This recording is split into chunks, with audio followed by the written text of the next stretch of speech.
Nakatikim na ho ba kayo ng gulay na ubod ng anahaw mga kahangaw?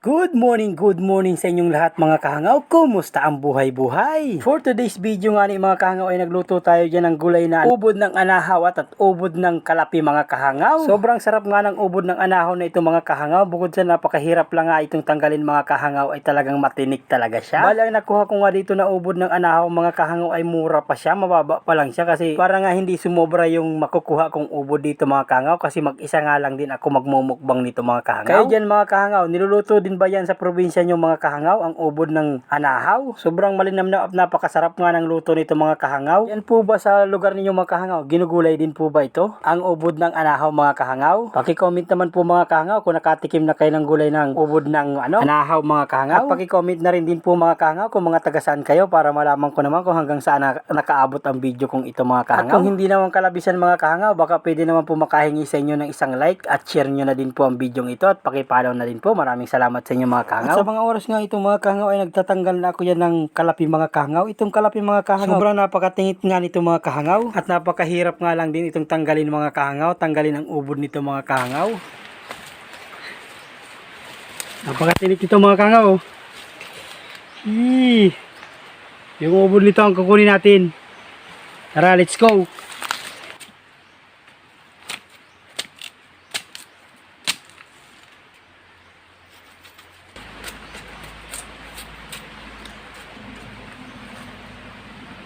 Ito lang ang ubod niya mga kahangaw. Napakaliit lang, napakahirap pang kunin. Napakaliit naman ng ubod mga kahangaw. At sa part nga ito mga kahangaw ay nagluto na ako dyan mga kahangaw. Nilagay ko na nga itong ginayat-gayat ko lang na ubod mga kahangaw. Bali kakaunti lang ngayon ako akong mga ubod dyan mga kahangaw. Kasi isang pirasong ubod lang naman ng anahaw at isang pirasong ubod naman ng kalapi ang nakuha lang natin yan mga kahangaw. Kaya kakaunti lang talaga yan mga kahangaw. Tamang-tama lang yan sa isang tao mga kahangaw. At naglagay na nga din ako dito mga kahangaw ng pangalawang gata mga kahangaw. Bali dalawang gata nga ang ginawa ko dito mga kahangaw. Yung pangalawang gata muna nilagay ko dyan mga kahangaw. At naglagay na rin nga ako dito mga kahangaw ng sibuyas bawang mga kahangaw at isang pirasong North Cubes chicken mga kahangaw para pampalasa na din yan. At sinalang ko na nga dito mga kahangaw sa mahiwaga namin sili na digatong na kahoy. Okay, alright mga kahangaw. At pagkatapos nga mga kahangaw ay naglagay na din ako dyan ng isang pirasong siling haba mga kahangaw na maharang na biyo. At tinurog-durog ko na nga ni mga kahangaw para magsarumsum na nga mga kahangaw sila sa kang sili. Kaya mga kahangaw. Tinakpan ko na nga din yan mga kahangaw. At nung pagkulungan niya mga kahangaw ay tinanggal ko na yung takip mga kahangaw at nilagay ko na nga din mga kahangaw isang dakot na asin mga kahangaw.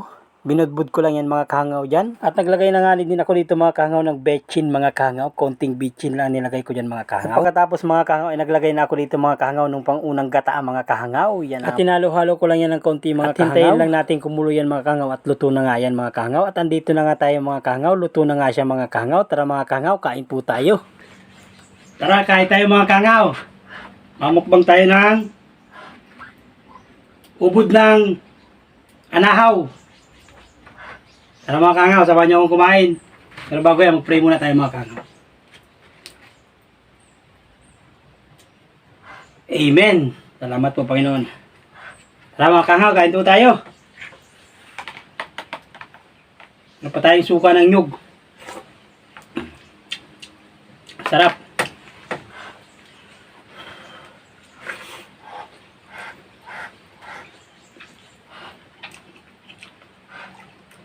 Ubod ng anahaw, saka ubod ng kalapi. Ubod ng sarap.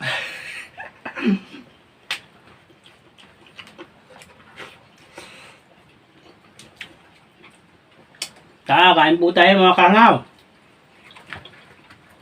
Happy lunch time po sa inyong lahat. At happy Sunday na din po sa lahat.